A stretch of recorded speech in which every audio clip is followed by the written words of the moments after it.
Hello everyone. Standard 12th में last हमने goodwill की जनरल एंट्री हम किस तरह से करते हैं उसके बारे में हमने देखा था। आज हम देखेंगे कि जो अब असेट्स अगर कोई पार्टनर चाहता है तो उसको अकाउंट्स हम किस तरह से रीवैल्यूएट करते हैं, उसे किस तरह से हम अमाउंट पेमेंट करते हैं, और अगर रिटायरिंग पार्टनर ने लोन दी है तो उसके ऊपर कितना % इंटरेस्ट जो है वो पेमेंट किया जाता है और उसकी एडजस्टमेंट्स क्या होती हैं वो हम यहाँ पे देखेंगे। So let's get start. तो सबसे पहले हम देखते हैं कि revaluation account of assets and liabilities हम किस तरह से बनाते हैं। Fix assets are not shown their market value in the book of the firm, therefore there is a difference between their book value and market value. Some assets and liabilities and necessary provisions are not to have been shown in the books. अब यहाँ पे क्या होता है कि जो हमारी assets होती है उसे हम क्या करते हैं, बुक वैल्यू हम शोन करते हैं। मार्केट वैल्यू के अकॉर्डिंग हम हमारे जो असेट्स है उसे हम नहीं बताते। इसलिए जब भी हम कोई भी पार्टनर निकलता है या कोई पार्टनर ऐड होता है तो उसकी जो market value and book value जो है उसमें डिफरेंस आता है। इवन कुछ असेट्स ऐसी होती हैं या कुछ लायबिलिटीज़ ऐसी होती हैं या कुछ प्रोविजंस ऐसी होती है कि जिनकी एंट्री जो है वो हम नहीं करते हैं। All profit and loss of the firm till the death of the retirement or death of a partner must be distributed among the all partners in their all profit in their old ratio. अब यहाँ पे क्या होता है कि हमारे जो भी असेट्स, जब तक कोई पार्टनर जब रिटायर हो रहा है या उसकी डेथ हो रही है तो तब तक की जो असेट्स एंड लायबिलिटीज़ मतलब कि जो हमारे प्रॉफिट एंड लॉस जो है फर्म का और जो रिजर्व फंड्स है वो सारी चीज़ें जो है वो हमें ओल्ड पार्टनर्स के बीच में उनके ओल्ड रेशियो में डिस्ट्रीब्यूट कर देनी चाहिए।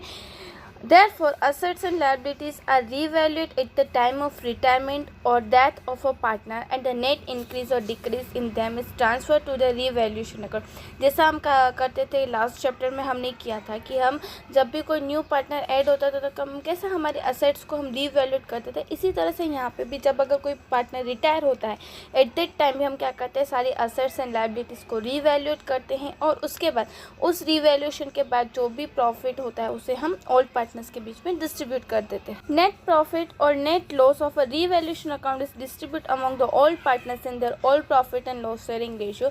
Revaluation account is prepared in the same manner as it prepared in the earlier chapter number 5, in which increase in assets and decrease in liabilities and provisions is credited to the revaluation account। जैसे हमने last किया था कि जो भी profit and loss होता है उसे हम ओल्ड पार्टनर्स के बीच में उनकी ओल्ड जो भी रेशो होता है उसमें डिस्ट्रीब्यूट करते हैं, और रीवैल्यूएशन अकाउंट में हम क्या करते हैं, क्रेडिट साइड हमारी असेट्स की वैल्यू बढ़ती है और हमारी लायबिलिटी की वैल्यू कम होती है, तब हम क्या करते हैं उसे रीवैल्यूएशन अकाउंट में क्रेडिट करते हैं। ऑन द सेम साइड यहाँ पे हम डेबिट साइड क्या करते हैं कि अगर हमारी असेट्स की वैल्यू कम होती है और हमारी लायबिलिटीज़ जो है वो बढ़ती है तब हम क्या करते हैं, उसे हम डेबिट साइड लिखते हैं। सॉरी, हमारी असेट्स की वैल्यू कम होती है और हमारी लायबिलिटीज़ बढ़ती है तब हम उसे डेबिट साइड लिखते हैं। Net profit and loss of the revaluation account is distribute among the old partners in their old ratio और इन देयर कैपिटल और करंट अकाउंट। अब यहाँ पे जो भी रीवैल्यूएशन अकाउंट का प्रॉफिट एंड लॉस होगा उसे हम ओल्ड पार्टनर्स के बीच में ओल्ड रेशियो में डिस्ट्रीब्यूट कर देंगे और उन्हें उनके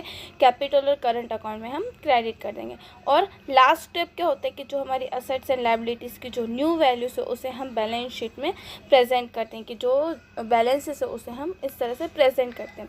तो यहाँ पे इस तरह से हम यहाँ पे हमारी जो रीवैल्यूएशन अकाउंट की हम प्रिपरेशन करते हैं, मतलब कि रीवैल्यूएशन अकाउंट हम हमारा बनाते हैं। इसके बाद हमें दिया हुआ है कि अगर हमारी जो रिजर्व एंड एक्यूमुलेटेड प्रॉफिट होता है उसे हम किस तरह से डिस्ट्रीब्यूट करते हैं। Balance of reserve, undistributed profit and loss, and balance of deferred revenue expend on the date of retirement or death are distributed among the all partners including retired or deceased partner in their all profit and loss sharing ratio.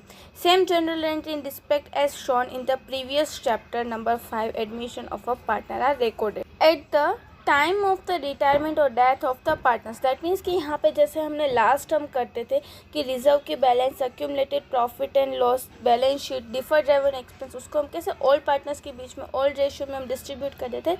इसी तरह से यहाँ पे भी हमें क्या करना है कि इस चैप्टर में भी कि अगर हमारे पास रिजर्व फंड्स और ये सारी चीज़ें होती है उसे भी हम ओल्ड पार्टनर्स के बीच में उनके ओल्ड रेशियो में इंक्लूडिंग जो पार्टनर रिटायर हो रहा है उसे भी हम ये सारी चीज़ें जो है उसे हम डिस्ट्रीब्यूट कर देंगे। तो इस तरह से हम यहाँ पे पे वो जनरल एंट्री जैसे हम लास्ट चैप्टर में पास करते थे उसी तरह से यहाँ पे भी हम इसी तरह से हमारी जो जनरल एंट्रीज हो उससे हम पास करेंगे। उसके बाद हमें दिया हुआ है determination of amount payable to the retiring partner. अब अमाउंट को हम किस तरह से फाइंड करते हैं कि अगर हम पार्टनर्स को दे रहे हैं तो वो किस तरह से हम अमाउंट फाइंड करते हैं। Following amounts are credited to the retiring partners capital account. यहाँ पे ये जो अमाउंट है वो हम क्रेडिट करते हैं। सबसे पहले हम opening balance of capital account and credit balance of current account on the date of retirement, फिर share of profit in of revaluation account, ये जो है उसे हम क्रेडिट करते हैं। Share in reserve and undistribute profit, share in new value of goodwill, share in profit of the firm from the date of the last balance sheet to the date of the retirement, salary, commission, interest on capital, interest on loan given to the firm from the date of the last balance sheet to the retirement। मतलब कि ये सारी चीज़ें कि salary अगर मिलता हो, commission मिलता हो, इंटरेस्ट के ऊपर कैपिटल, अगर लोन दिए तो लोन के ऊपर इंटरेस्ट मिलना, ये सारी चीज़ें जो है वो पार्टनर्स कैपिटल अकाउंट में क्रेडिट साइड हम लिखते हैं। If the rate of interest on the partners loan is not given, interest is payable on the partners loan at the rate of 6% till the date of retirement. कि अगर हमें interest rate नहीं दिखाया गया है, बताया गया, तब हम क्या करते हैं 6% इंटरेस्ट जो है वो चार्ज करते हैं। तो ये तो था कि हम क्रेडिट किस तरह कौन सी अमाउंट करते हैं। अब डेबिट साइड हम क्या लिखते हैं उस पार्टनर्स के कैपिटल अकाउंट में, debit balance of current account, drawing, interest on partners, interest on drawing till the date of retirement, share of undistributed loss and deferred revenue expense, share in old goodwill appearing in the books of the firm, share in the loss of revaluation account and loan given by firm to the retiring partners। मतलब कि अगर partner का current account है तो उसकी debit balance है, partner ने withdraw किया है उस विड्रॉ के ऊपर इंटरेस्ट है, फिर अगर लॉस एंड एक्सपेंस है तो उसके शेयर, फिर ओल्ड गुडविल है तो उसका शेयर, और रीवैल्यूएशन अकाउंट का नुकसान होता है तो ये सारी चीज़ें जो उसकी डेबिट साइड आती हैं। The balance obtain by closing the retiring partners capital account is the amount payable to the retiring partner. कि जो हमारे पास बैलेंस आता है वो हम क्या करते हैं, इतनी अमाउंट जो है वो हम उस पार्टनर को देते हैं। The amount payable to the retiring partner is paid in cash fully और पार्टली, और and the balance of unpaid amount is transfer to his loan account which have a following entries passed. अब यहाँ पे क्या होता है कि हम यहाँ पे उसे या तो कैश देते हैं या तो फिर हम उसे पार्टली कैश देते हैं या फुली कैश देते हैं, और अगर जो अमाउंट अनपेड होती है उसे हम उसके लोन अकाउंट में ट्रांसफ़र करते हैं, मतलब कि इतनी अमाउंट हम लोन के रूप में देते हैं। तो उसकी जनरल एंट्री क्या होती है यहाँ पे, रिटायरिंग पार्टनर्स कैपिटल और capital account debit to cash account credit and to retiring partners loan account credit. तो इस तरह से यहाँ पे हम एंट्रीज करते हैं। अब उसके बाद यहाँ पे हमें नेक्स्ट पॉइंट दिया हुआ है कि interest payable to the retiring partners loan account. तो अगर हम पार्टनर को लोन के फॉर्मेट में देते तो कितना % इंटरेस्ट जो है वो हमें पेमेंट करना पड़ता है। Unpaid amount of the total amount payable to the retiring partner is transfer to his loan account. If the rate of interest payable on such a loan is not mentioned in the partnership deed, the interest is payable at the 6% per annum as per the Indian Partnership Act 1932। कि जो amount हम उससे payment नहीं कर रहे हैं वो amount क्या करेंगे, हम उसके लोन अकाउंट में ट्रांसफ़र कर देंगे। उस अमाउंट के ऊपर अगर इंटरेस्ट रेट नहीं मेंशन किया हुआ है तो हम उस इंटरेस्ट रेट के 6% अमाउंट जो है वो हम पेमेंट करेंगे एज अ इंटरेस्ट। तो यहाँ पे इस तरह से हम लोन की भी इंटरेस्ट करते हैं, और बाकी का अमाउंट हम उसे अगर जितना हम कैश देते तो उसका कैश जो है वो हम पेमेंट कर देंगे। तो इस तरह से यहाँ पे हमने देखा कि किस तरह से हम असेट्स को रीवैल्यूएट करते हैं, प्रॉफिट डिस्ट्रीब्यूट करते हैं, पार्टनर्स कैपिटल अकाउंट जो है रिटायरिंग पार्टनर का क्लोज करते हैं। अब हम इसका जो प्रैक्टिकल सम जो है वो हम यहाँ पे स्टार्ट करने वाले हैं। तो यहाँ पे हम हमारा जो सम नंबर 5 है आपका वो हम यहाँ पे करेंगे। तो सम नंबर 5 में हमें दिया हुआ है Dhaval, Kamal and Naval are the partners sharing profit and loss in the ratio of 2:1। Naval retires on 31st March 2016। Balance sheet of the firm as on 31st March 2016 was as under. यहाँ पे आपको बैलेंस शीट डिस्प्ले पे दिखाई दे रही है। अब यहाँ पे एडजस्टमेंट्स क्या दी गई हैं, the value of machinery is 25,000 and value of stock is 5,000। Value of investment is rupees 8,000 which is taken by Naval at its price. The amount of 5,000 included in creditors is not longer to pay, that means कि हमें इतने creditors payment करने की ज़रूरत नहीं है. The provision of workmen's compensation reserve is to be credited at ₹2,000, मतलब कि नेक्स्ट ईयर हमें इतना अमाउंट जो है वो लेके जाना है. द प्रोविजन ऑफ डाउटफुल डेब्ट is to be kept as 10% debtors. अब यहाँ पे हमें जो है बैड डेब्ट रिजर्व के रूप में हमें यहाँ पे 10% अमाउंट रखनी है. Goodwill of the firm is valued at ₹40,000. अब हमें यहाँ पे गुडविल दे दी है, कितनी दी गई है? 40,000. Pass general entries, prepare necessary accounts in the balance sheet of the firm after Naval's retirement. अब यहाँ पे नवल की रिटायरमेंट के बाद की हमें यहाँ पे जनरल एंट्रीज करनी है, अकाउंट्स बनाने और बैलेंस शीट प्रिपेयर करनी है. तो अब हम ये सब स्टार्ट करते हैं. तो अब यहाँ पे हमें 3 पार्टनर्स जो हैं वो दिए गए हैं, धवल, फिर है कमल एंड नवल. यहाँ पे ये जो 3 पार्टनर्स दिए गए और उनका रेशियो हमें दिया हुआ है 2:1. दैट मीन्स कि यहाँ पे हमें दिया हुआ और उसमें से रिटायर कौन हो रहा है? हमारा यहाँ पे नवल. अब हमें यहाँ पे कुछ भी नहीं दिया है, ना ही इनका न्यू रेशो दिया और ना ही हमें उनका गेनिंग रेशो दिया. दैट मीन्स कि यहाँ पे ये जो दोनों पार्टनर्स हैं उनका old ratio is equal to उनका गेनिंग रेशो. क्योंकि ये गेन रेशो हम क्यों फाइंड कर रहे हैं कि हमें गुडविल की एंट्री से उसके लेकर. अब यहाँ पे उनका ओल्ड रेशो हमें दिया हुआ है 2:2. दैट मीन्स कि उनका गेनिंग रेशो भी यहाँ पे क्या आएगा? 2:2. दैट मीन्स 1:1 जो है वो उनका ओल्ड रेशो, मतलब कि उनका जो गेनिंग रेशो भी आएगा और उनका न्यू रेशो भी आएगा. क्योंकि यहाँ पे हमें कुछ भी नहीं दिया. दैट मीन्स कि उनका न्यू रेशो और उनका गेनिंग रेशो जो है वो सेम ही आएगा. That means 1:1. ये हो गया. अब हमें क्या करना है कि सबसे पहले यहाँ पे आपको गुडविल दी गई है बैलेंस शीट में, तो उस गुडविल को सबसे पहले हम ओल्ड पार्टनर्स के बीच में हम क्या करते हैं? उसे क्लोज कर देते हैं. तो उसे क्लोज करने के लिए यहाँ पे हम लिखेंगे सबसे पहले धवल्स कैपिटल अकाउंट डेबिट, फिर है Kamal's capital account debit,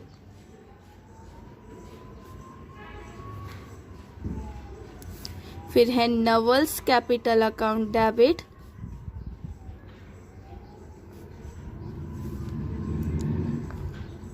to goodwill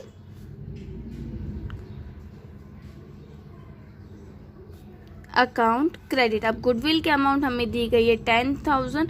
अब इस 10,000 को हम तीनों पार्टनर्स के बीच में 2:2:1 में डिस्ट्रीब्यूट करेंगे. तो यहाँ पे हमें ईच पार्टनर्स को मिलेंगे 4,000, 4,000 एंड 2,000. तो इसकी यहाँ पे फर्स्ट एंट्री हमने की. अब सेकेंड एंट्री हम कहाँ पे करेंगे? पार्टनर्स कैपिटल अकाउंट में डेबिट साइड हम लिखेंगे यहाँ पे 2 गुडविल अकाउंट 4,000, 4,000 एंड 2,000. तो इस तरह से यहाँ पे हमने सबसे पहले ये गुडविल थी उसको हमने क्लोज किया.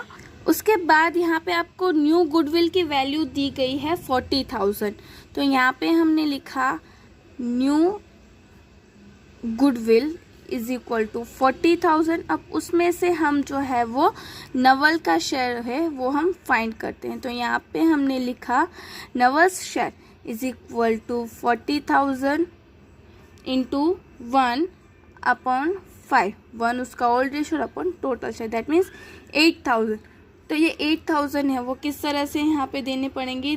धवल को और कमल को उनके गेनिंग रेशियो में यहाँ पे देने पड़ेंगे. तो यहाँ पे हम लिखेंगे 8,000 धवल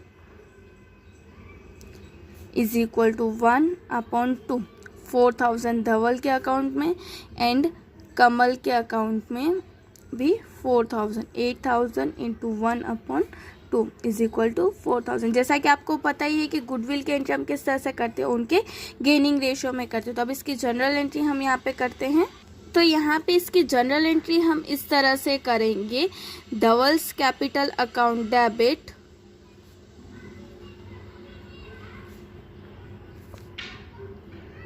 4,000, फिर है कमल्स कैपिटल अकाउंट डेबिट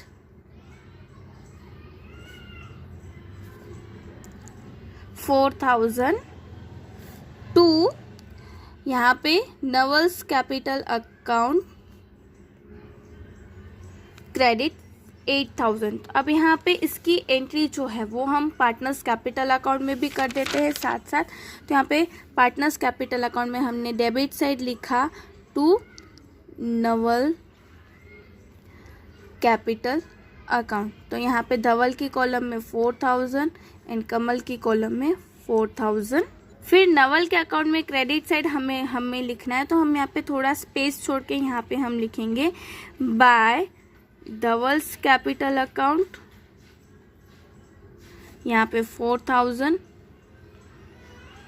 फिर बाय कमल्स कैपिटल अकाउंट 4,000। इस तरह से यहाँ पे ये जो गुडविल की एंट्री थी वो हमने कर दी, न्यू रेशियो वाली एंट्री भी कर दी। उसके बाद की हमारी नेक्स्ट एडजस्टमेंट दी गई है, the value of machinery is 25,000 and stock is ₹5,000। तो यहाँ पे आपको मशीन की वैल्यू जो है वो बैलेंस शीट में दी गई है 20,000 और उसकी मार्केट वैल्यू हमें मिली है 25,000। मतलब कि हमारी यहाँ पे मशीन की वैल्यू जो है वो 5,000 क्या हो रही है, इंक्रीज हो रही है। तो इंक्रीज होती है तो हम क्या करते हैं, रीवैल्यूएशन अकाउंट को हम क्रेडिट करते हैं। तो अब हम इसकी जनरल एंट्री यहाँ पे करेंगे। तो अब यहाँ पे इसकी जनरल एंट्री क्या होनी चाहिए, सबसे पहले machinery account debit ₹5,000 to revaluation account credit ₹5,000। अब इसकी एंट्री कहाँ पे होगी, फर्स्ट तो हम रीवैल्यूएशन अकाउंट में क्रेडिट साइड इसे लिखेंगे यहाँ पे bye machinery account ₹5,000 and second entry हम इसकी करेंगे बैलेंस शीट में असेट्स की साइड। तो यहाँ पे बैलेंस शीट में हमने लिखा मशीनरी 20,000 प्लस इंक्रीज ₹5,000। तो कितना आएगा हमारा यहाँ पे 25,000। ये हुई मशीन की एंट्री। अब यहाँ पे आपको स्टॉक दिया हुआ है, तो स्टॉक की यहाँ पे आपको बैलेंस शीट में वैल्यू दी गई है 10,000 बट उसकी मार्केट वैल्यू कितनी हो गई है, 5,000 हो गई है। दैट मीन्स कि यहाँ पे ये जो 5,000 है वो क्या हो रहे हैं, डिक्रीज हो रहे हैं। तो अब डिक्रीज होते हैं तो हम क्या करते हैं, रीवैल्यूएशन अकाउंट को हम डेबिट करते हैं। तो यहाँ पे इसकी जनरल एंट्री अगर हमें करनी है तो यहाँ पे इसकी जनरल एंट्री हमारी होगी revaluation account debit 5,000 to stock account credit 5,000। अब यहाँ पे उसके बाद इसकी एंट्री कहाँ पे होगी, रीवैल्यूएशन अकाउंट में डेबिट साइड हमने लिखा to stock account ₹5,000 and second entry इसकी होगी हमारी यहाँ पे बैलेंस शीट में लायबिलिटी, बैलेंस शीट में असेट्स की साइड यहाँ पे हमने लिखा stock 10,000 minus decrease 5,000 rupees. Outer column में कितना आएगा, 5,000। इस तरह से यहाँ पे हमने की। उसके बाद यहाँ पे हमें दिया हुआ है कि value of investment is ₹8,000 which is taken by Naval at this price. तो यहाँ पे हमें दिया हुआ है कि इन्वेस्टमेंट की वैल्यूज जो है वो 8,000 है और वो कौन लेके जा रहा है, नवल। बट यहाँ पे आप देखिए, आपको बैलेंस शीट में उसकी इन्वेस्टमेंट की वैल्यू जो है वो हमें दी गई है 10,000 और यहाँ पे नवल जो है वो कितने में लेके जा रहा है, 8,000 में। दैट मीन्स कि यहाँ पे 2,000 रुपीज़ जो है वो क्या हुआ, इन्वेस्टमेंट की वैल्यू जो है वो डिक्रीज हो गई है। बट यहाँ पे आप देखिए, आपको बैलेंस शीट में एक इन्वेस्टमेंट फ्लक्चुएशन फंड दिया हुआ है। तो अब इन्वेस्टमेंट फ्लक्चुएशन फंड हमें दिया हुआ है और वो इन्वेस्टमेंट फ्लक्चुएशन फंड दिया हुआ है हमें 2,500। अब इस 2,500 में से हमारे यहाँ पे इन्वेस्टमेंट फ्लक्चुएशन फंड हम क्यों लेके आते हैं, क्योंकि अगर हमारी इन्वेस्टमेंट की वैल्यू कम हो जाती है तो उसमें से हम एडजस्ट कर सके। तो हमारी इन्वेस्टमेंट की वैल्यू कितनी कम हो रही है, 2,000 रुपीज़। तो बाकी के 500 रुपीज़ जो है वो क्या करेंगे, हम तीनों पार्टनर्स के बीच में उनके ओल्ड रेशियो में हम यहाँ पे डिस्ट्रीब्यूट कर देंगे। यहाँ पे हमने क्यों किया, एक्चुअल में इन्वेस्टमेंट फ्लक्चुएशन फंड हमने कितना रखा था 2500, उसमें 2000 रुपीज़ जो है वो यूज़ हो गए क्योंकि हमारी एसेट्स की वैल्यू कम हो गई, तो बाकी के 500 जो है वो हम ओल्ड रेशियो में हम डिस्ट्रीब्यूट कर देंगे। अब उसे डिस्ट्रीब्यूट करें, सबसे पहले हम ये नवल की एंट्री कर देते, जो नवल है इतना अमाउंट जो है वो लेके जा रहा है, तो यहाँ पे हम नवल की एंट्री करेंगे। तो हमारी यहाँ पे जनरल एंट्री क्या होगी, फर्स्ट कि Naval's capital account debit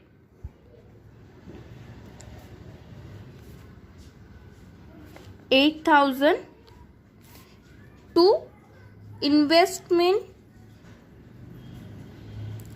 account credit 8,000। तो इस तरह से यहाँ पे हमने इन्वेस्टमेंट की एंट्री की।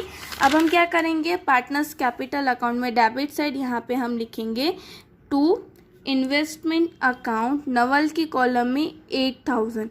इस तरह से यहाँ पे हमने लिखा। उसके बाद यहाँ पे हम ये जो इन्वेस्टमेंट वाली एंट्रीज थी उसकी वो एंट्री हम यहाँ पे करेंगे। हमने यहाँ पे लिखा है investment fluctuation fund account debit ₹2,500। अब उसमें से इन्वेस्टमेंट जो है वो हमारा चला गया, that means investment account credit 2,000। अब रिमेनिंग जो है वो हम तीनों पार्टनर्स के बीच में डिस्ट्रीब्यूट करेंगे। तो यहाँ पे हमने लिखा to Dhaval's capital account credit, फिर to Kamal's capital account and to Naval's capital account. अभी तीनों को हम उनके ओल्ड रेशियो में डिस्ट्रीब्यूट करेंगे तो हमारा आंसर आएगा 200, 200 एंड 100। तो अब हम इसकी एंट्री, ये जो धवल के अकाउंट में कैपिटल अकाउंट में जो हमें क्रेडिट करनी है वो यहाँ पे हम क्रेडिट करेंगे। तो यहाँ पे हम लिखेंगे by investment fluctuation account 200, 200 and 100। इस तरह से यहाँ पे ये जो हमारी एंट्री थी वो हमने कर दी। एन अमाउंट, उसके बाद नेक्स्ट एडजस्टमेंट दी गई है, an amount of 5,000 included in creditor is not longer to payment. अब यहाँ पे हमारे जो क्रेडिटर्स है वो कम हो रहे हैं, दैट मीन्स कि हमारी यहाँ पे लाइबिलिटी कम हो रही है। अगर हमारी लाइबिलिटी कम होती है तो हम क्या करते हैं, रीवैल्यूएशन अकाउंट को क्रेडिट करते हैं। तो यहाँ पे उसकी जनरल एंट्री क्या होगी, हमारी creditors account debit to revaluation account credit ₹5,000। अब इसकी यहाँ पे हम एंट्री करेंगे। रिवैल्यूएशन अकाउंट में क्रेडिट साइड हमने लिखा बाय क्रेडिटर्स अकाउंट 5,000 और बैलेंस शीट में हम यहाँ पे क्रेडिटर्स में से इतने माइनस कर देंगे। तो क्रेडिटर्स, यहाँ पे हमें क्रेडिटर्स हमारे दिए गए हैं 15,500 माइनस डिक्रीज 5,000, दैट मीन्स 10,500। इस तरह से यहाँ पे हमने किया। उसके बाद हमें दिया गया है कि the provision for workers compensation fund is to be credited at 2,000 rupees. तो यहाँ पे वर्कर्स कंपनसेशन फंड जो है वो हमें नहीं दिया हुआ है, दैट मीन्स कि हमारा प्रॉफिट जो है वो इतना कम होगा, तो वो हमारा रीवैल्यूएशन अकाउंट जो है वो डेबिट हो जाएगा यहाँ पे। तो हमने लिखा revaluation account debit to workers compensation fund account credit. Amount हमें दी गई है 2,000 एंड 2,000 रुपीज़। अब इसकी एंट्री फर्स्ट हम करेंगे रीवैल्यूएशन अकाउंट में डेबिट साइड। यहाँ पे हमने लिखा to workmen's compensation fund ₹2,000 and second entry यहाँ पे होगी बैलेंस शीट में लायबिलिटी साइड, क्योंकि हम इतना उन्हें पेमेंट करेंगे इसलिए। तो यहाँ पे हमने लिखा वर्कमेंस कंपनसेशन फंड 2000 रुपीज़। उसके बाद हमें दिया हुआ है the provision of for doubtful डेप्ट it's to be kept at 10% on debtors. तो यहाँ पे हमें 10% जो है वो डाउटफुल डेप्ट्स के रूप में हमें यहाँ पे कंसिडर करनी है। बट यहाँ पे आपको दिखाई दे रहा होगा कि आपको बैलेंस शीट में जो है वो डेप्ट रिजर्व एज अ 2000 दी गई है। दैट मीन्स कि यहाँ पे हम सबसे पहले बैड डेप्ट्स कंसिडर करते हैं। तो यहाँ पे डेप्टर्स आपको दिए गए हैं 3000।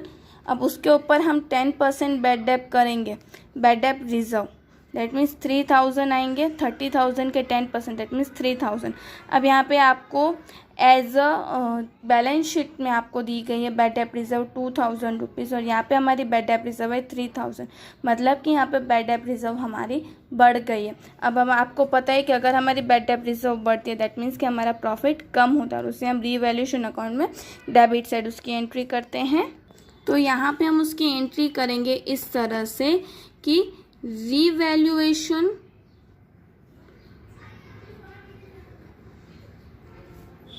अकाउंट डेबिट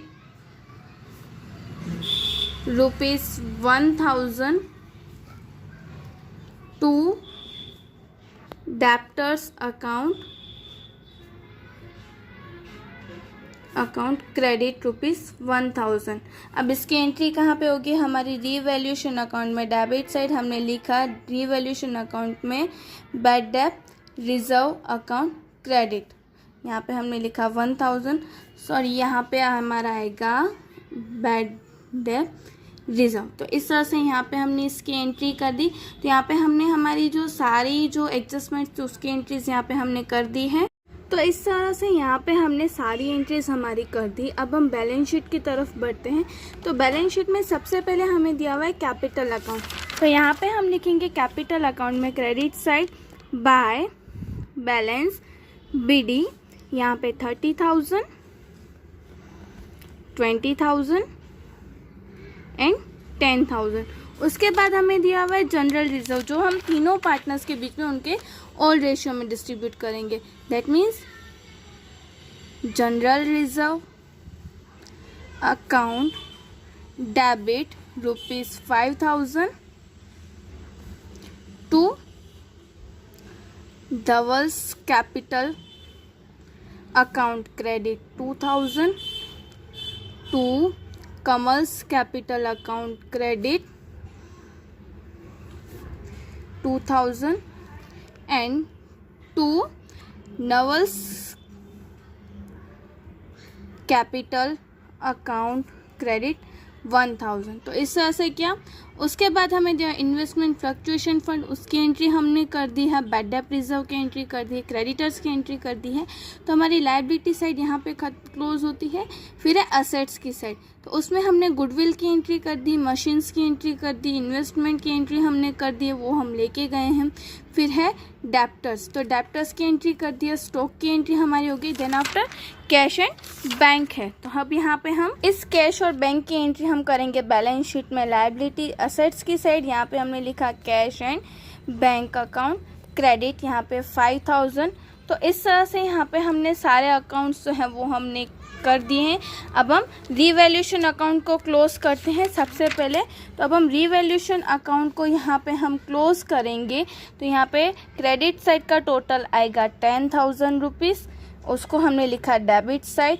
अब डेबिट साइड की अमाउंट हमने माइनस की तो हमारा प्रॉफिट यहाँ पे आएगा 2,000 रुपीज़। ये 2,000 हम क्या करेंगे, तीनों पार्टनर्स के बीच में उनके ओल्ड रेशियो में डिस्ट्रीब्यूट करेंगे।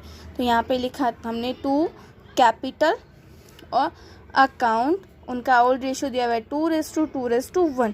That means Dhawal, Kamal and Naval.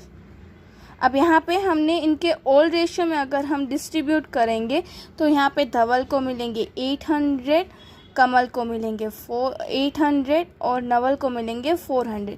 तो इसकी जनरल एंट्री अगर हमें करनी हो तो इसकी जनरल एंट्री क्या होगी यहाँ पे हमारी कि रीवैल्यूएशन यहाँ पे इसकी जनरल एंट्री होगी रीवैल्यूएशन अकाउंट डेबिट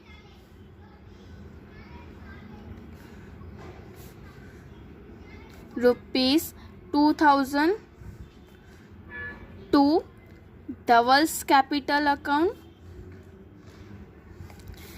कितना आएगा 800 to Kamal's capital account, 800 and to Naval's capital account 400।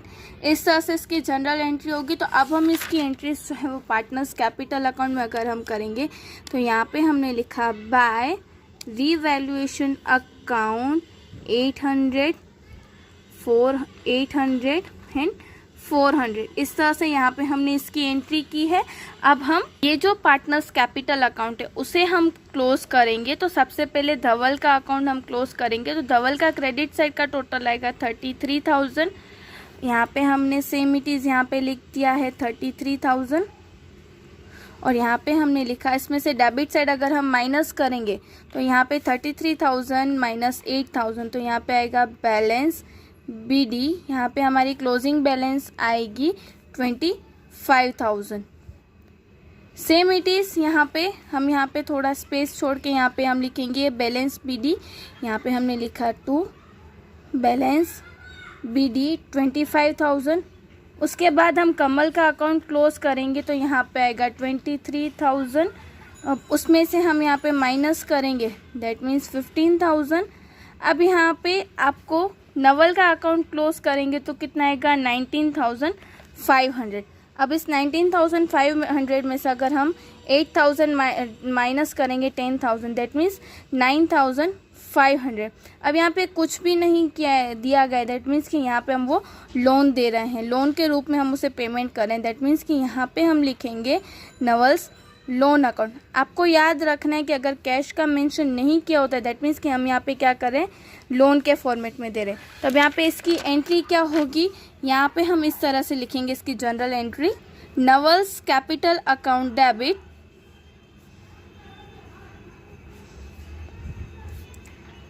9,500 to Naval's loan account credit 9,500। तो इस तरह से यहाँ पे हमने एंट्री की। अब हम अकाउंट्स की जो क्लोजिंग बैलेंस है उसकी एंट्री हम यहाँ पे कर लेते हैं। अब हम यहाँ पे ये जो एंट्री कर ली तो यहाँ पे हम लिखेंगे लायबिलिटी साइड नवल्स लोन अकाउंट 9,500 क्योंकि वो जो है वो हम लोन में दे रहे हैं। अब हम यहाँ पे हमारी जो क्लोजिंग बैलेंस है ये बाकी के पार्टनर्स की वो लिखेंगे। धवल के अकाउंट में आएगी 25,000 एंड कमल के अकाउंट में आएगी 15,000 और आउटर कॉलम में हमारा यहाँ पे आएगा 40,000। तो इस तरह से यहाँ पे हमने हमारी ये जो एंट्रीज हैं वो कर ली। अब हम यहाँ पे हमारे ये जो अकाउंट्स है उस अकाउंट्स को हम क्लोज करेंगे तो बैलेंस शीट का हमारा टोटल आएगा यहाँ पे 62,000 एंड 62,000। यहाँ पे ये जो सम है उसमें हमने जनरल एंट्रीज की, अकाउंट्स बनाए, कैपिटल अकाउंट बनाया, बैलेंस शीट बनाई और लास्ट में एंट्रीज की। तो आई होप हमने यहाँ पे जितने भी सम्स किए वो आपको समझ में आ गए होंगे। आपको आपके होम असाइनमेंट में इलस्ट्रेशन 13 आपकी टेक्स्ट बुक का दिया गया हो वो, और एज वेल एज यहाँ पे स्क्रीन पे आपको ये जो क्वेश्चन दिखाई दे रहा है वो आपको सॉल्व करना है। हम नेक्स्ट वीडियो में जो अनदर सम्स है उसके साथ मिलेंगे। Thank you.